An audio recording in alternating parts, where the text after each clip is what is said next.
Good morning, everybody. Well, just as they predicted, it's been raining all night and gale or gust winds were up to 50 miles an hour all night long. And it's been a pretty miserable night and now day. So I don't know how much I'm gonna video today because it's raining so hard. I need to keep my phone dry, and I've got it under all this rain gear. It's just hard to get to. So may not be a whole lot of video today, and there's probably not gonna be a lot to see anyway. So yeah, I'll turn this camera around, give you an idea what the trail looks like. It's just a muddy mess, but we'll get to Mountain Harbor and get dried off, figure it out when we get there. Talk to you later.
Hey y'all.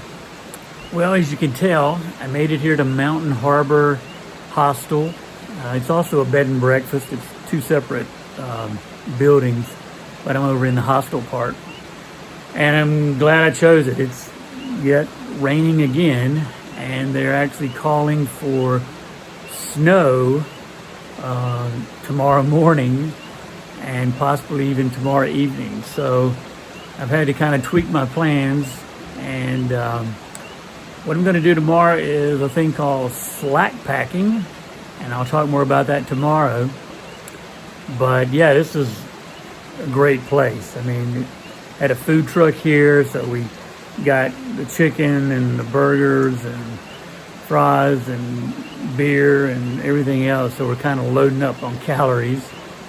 And got our laundry done, and like I said, they'll shuttle you basically anywhere you want to go. So I'm gonna do something a little bit different tomorrow. I'll talk about that then. But I have my have a bed tonight, and I'm not out here in the rain, and that's a good thing. But today was a tough day. I would say probably one of the top 2 or 3 toughest days I had on the entire trail.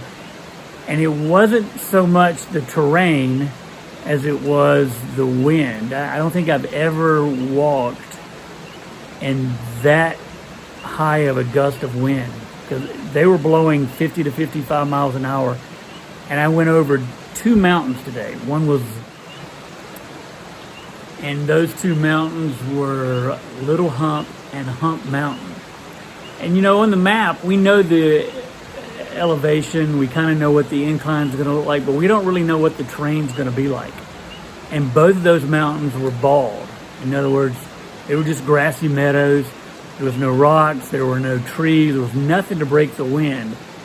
And both of those mountains were about a mile going uphill and a mile downhill. So it's almost 3 or 4 miles total, where the fog and the rain and the high winds knocked me down several times. In fact, it blew the cover off of my backpack, and the only reason I caught it is because it got hung up on my water bottle, and then I just held onto it until I could come down the other side of the mountain. But yeah, it was really, really dangerous and treacherous. I was glad to be off that mountain. But, you know, the weather's the weather. I mean, there's nothing you can do about it, just like the terrain. And just had to deal with it. But yeah, I was glad it was only 11-mile day. I was glad to get off both of those mountains. And most everybody here has been talking about it as well. And even the folks who live here said they've never seen as many wind advisories over the last few weeks in past years. So for whatever reason, I just happened to catch it this year with all these wind advisories. But, you know, you got to embrace it and just go with it. So yeah, I'm here, I'm glad, I'm safe, and I got a warm bed tonight and had a nice meal. So we'll go hit it again tomorrow, and we'll talk about slack packing then. Thanks y'all for watching. I was able to look at a lot of my comments and answer tonight. It's always great to see words of support and encouragement. So thank all of y'all for subscribing and giving me that vote of confidence. So good night, y'all. See you tomorrow.